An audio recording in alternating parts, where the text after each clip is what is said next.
Bienvenidos a la clase de Química General. En este video se va a desarrollar el tema de gases que corresponde a la sesión 9. ¿Qué necesitamos conocer para entender mejor el tema? Primero, las unidades químicas de masa, exactamente el mol, y también conocer las variables de estado, la presión, el volumen y en este caso la temperatura. Recuerda que la presión se puede expresar en milímetros de mercurio, atmósferas, incluso en pascales.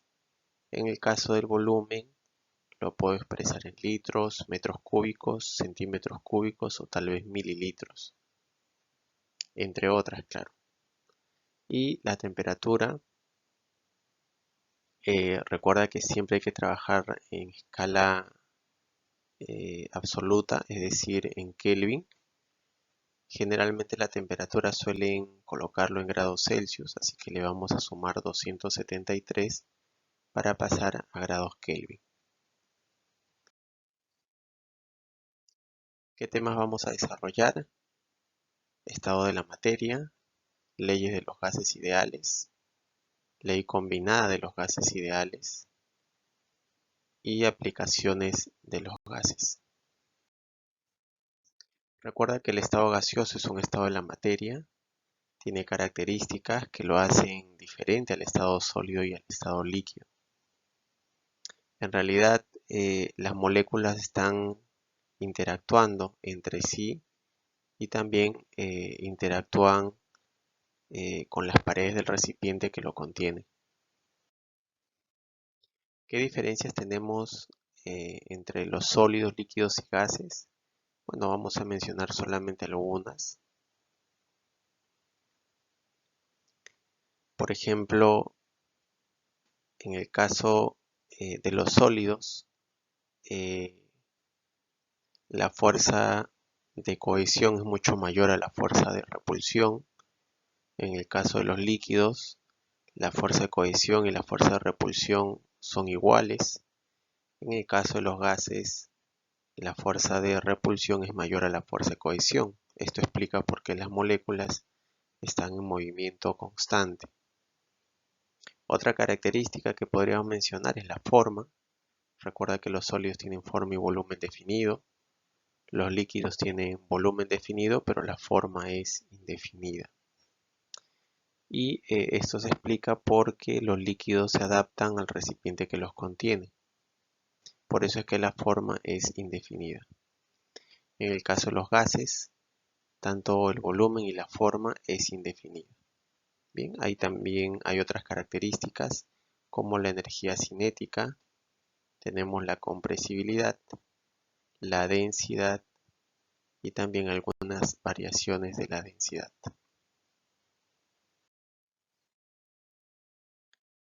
Veamos un poco acerca de las leyes de los gases ideales. Para ello hay que hacer una diferencia y es que hay que entender lo que es un gas ideal y un gas real. Una de las diferencias es que los gases reales, las moléculas están interactuando entre sí. En un gas ideal, estas fuerzas, estos choques se desprecian, es decir, no se toman en cuenta. Entonces, en un gas ideal es cuando las partículas se mueven libremente sin ejercer interacciones entre sí. Quiere decir que la presión que ejerce el gas se debe a los choques de las moléculas con las paredes del recipiente y no a los choques entre partículas o entre moléculas del mismo gas. Bueno, hay varios ejemplos de gases. En este caso podemos mencionar el hidrógeno, el neón, el nitrógeno, el oxígeno. Son algunos ejemplos de gases.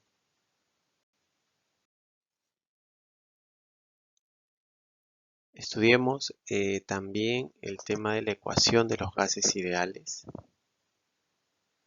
Aquí lo que vamos a ver específicamente es la ecuación universal de los gases. Bien, en este caso la P significa presión, V significa volumen, N significa moles, la letra R es la constante universal de los gases. Esta constante depende mucho de la presión.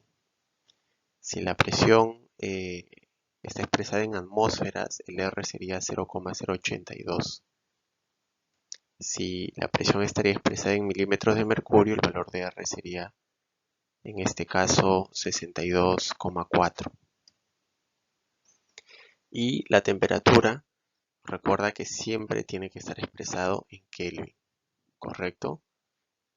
En los ejercicios generalmente te van a dar la temperatura en grados Celsius, así que tienes que pasarlo a Kelvin. Como pasas de Celsius a Kelvin, le sumas 273 nada más. Y de esa manera lo conviertes a grados Kelvin.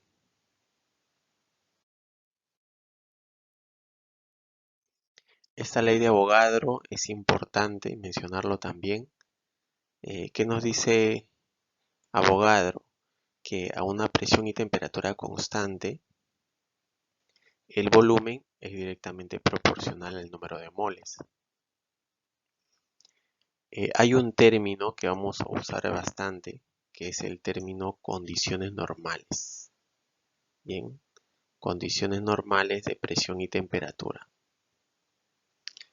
¿Qué significa esto? Que cuando nos digan que cualquier gas se encuentra a condiciones normales, lo que nos están diciendo es que la presión es una atmósfera y la temperatura sería 273 Kelvin.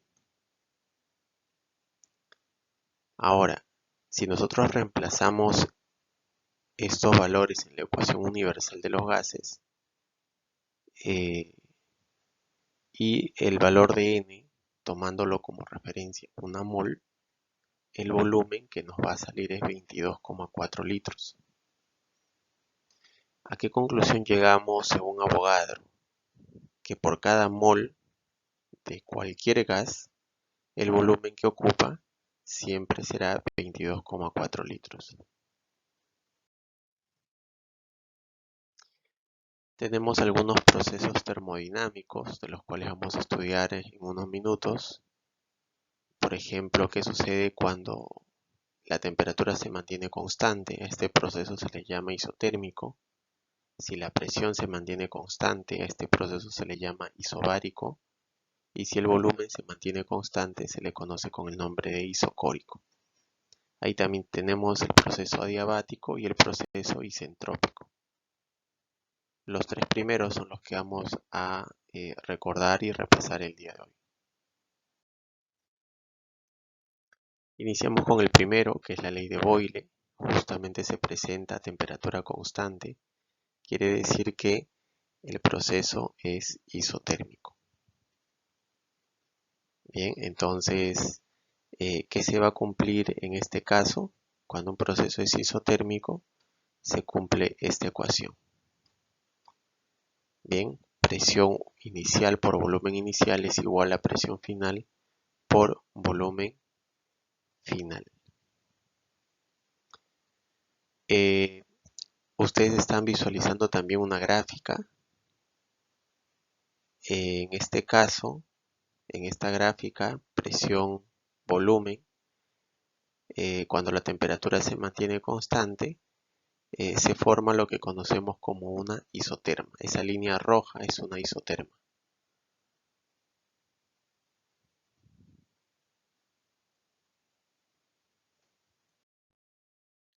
Veamos un ejemplo de la aplicación de la ley de Boyle.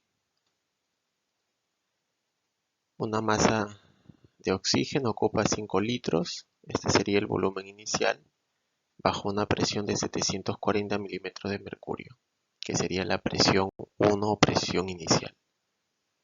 Determinar el volumen que ocupa la misma masa del gas, es decir, la masa se mantiene constante, a una presión de 760, que sería la presión 2, siendo un proceso isotérmico.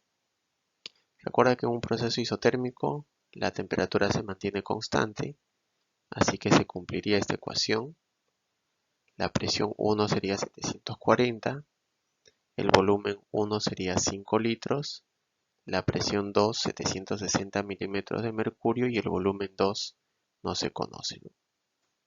Aquí pasamos a dividir 760 y el volumen 2 resulta que sale 4.87 litros.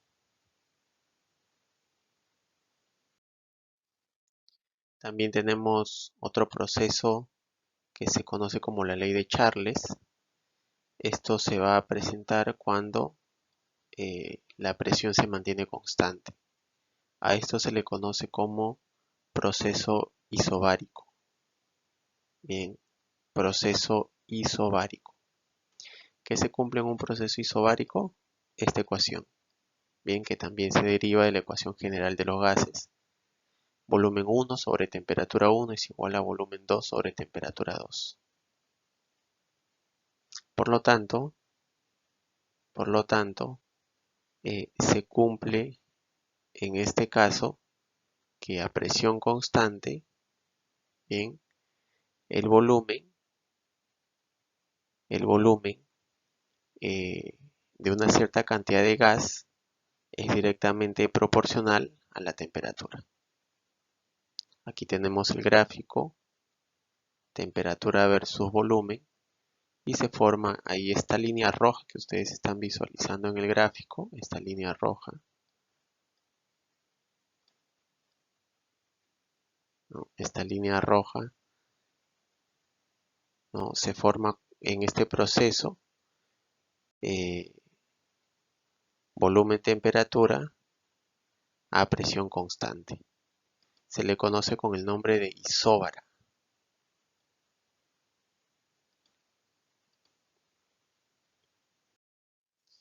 Aquí tenemos un ejemplo, veamos. Un gas ocupa 200 decímetros cúbicos a 10 grados Celsius, siendo un proceso isobárico. Hallar el volumen a 410 Kelvin. Bueno, un dato ahí, un decímetro cúbico es un litro, dice. ¿Qué tenemos que hacer aquí?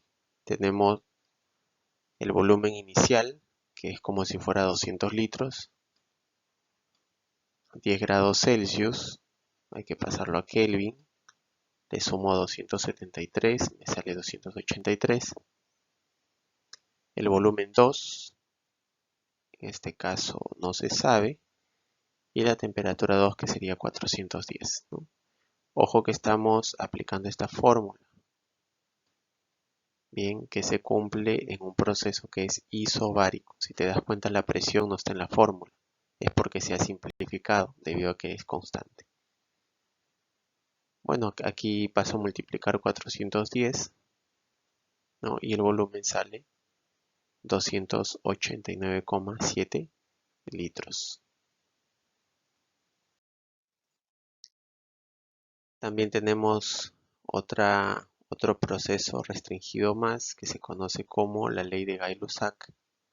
En este caso, el volumen es el que se mantiene constante. Bien, si se mantiene constante el volumen, se va a cumplir esta ecuación. Presión 1 sobre temperatura 1 es igual a presión 2 sobre temperatura 2. Si te das cuenta, el volumen no aparece debido a que es constante. En este caso, la presión también es directamente proporcional a la temperatura. La temperatura siempre tiene que estar en grados Kelvin.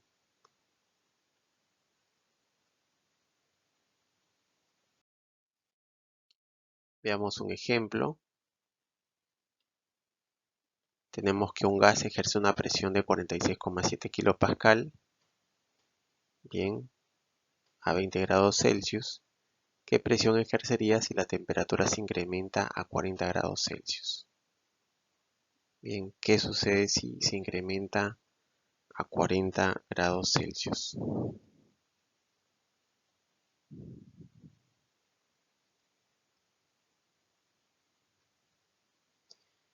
Bueno, En este caso, el volumen es constante, es un proceso isocórico conocido también como isovolumétrico. Se cumple esta ecuación. La presión 1 sería 46,7 kilopascal. La temperatura 1 sería 293. Tienes que sumarle, ¿verdad? Para transformar de Celsius a Kelvin hay que sumarle 273. ¿Verdad? Ahí está. Ya lo transformé a Kelvin. Esta era la presión. La presión 2 no se sabe. Bien. Pero la temperatura final sí se conoce. La temperatura 2, 40 más 273. Aquí sale 313 Kelvin, ¿no? Está dividiendo, paso a multiplicar y puedo determinar el valor de la presión, aproximadamente 49,89 kilopascal. Ojo que aquí hay que reconocer que las unidades se cancelan, Kelvin con Kelvin se cancela, quedándome la presión solamente en kilopascal.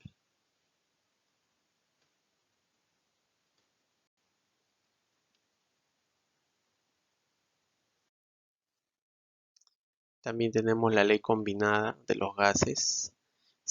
Bueno, esto explica en realidad que la ecuación general de los gases que ustedes están visualizando aquí eh, proviene en realidad de la ecuación universal de los gases. O sea, se demuestra con la ecuación universal de los gases. Ahora, ¿cuándo se cumple esta ecuación general de los gases? Cuando la masa permanece constante. Estado 1, estado 2 o estado inicial, estado final. Bien. Bueno, y ahí justamente se pueden presentar lo que te había explicado hace un momento, que es la ley de Boyle, la ley de Charles o la ley de Gay-Lussac.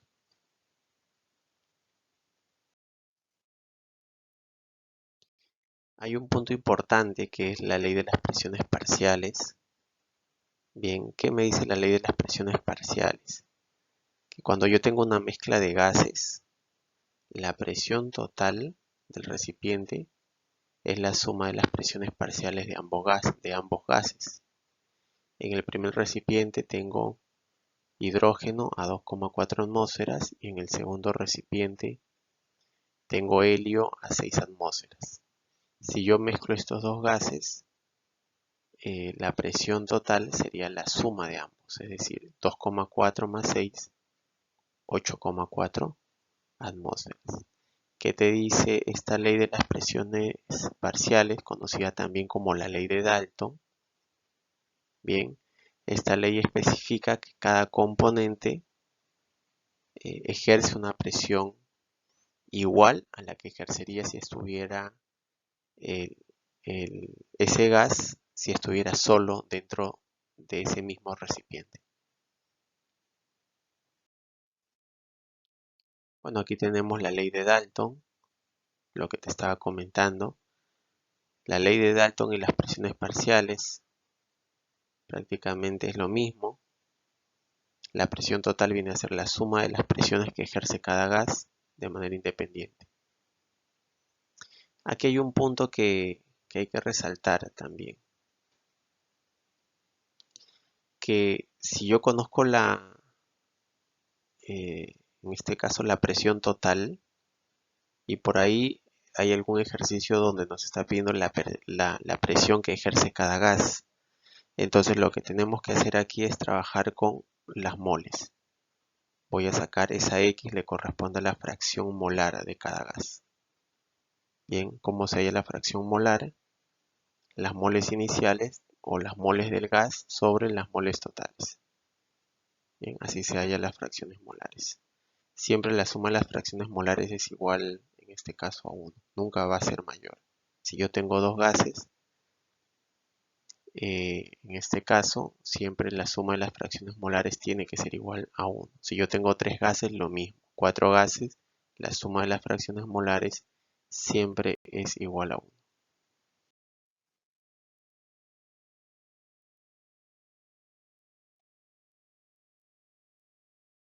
Bien, tenemos algunas referencias aquí del material utilizado.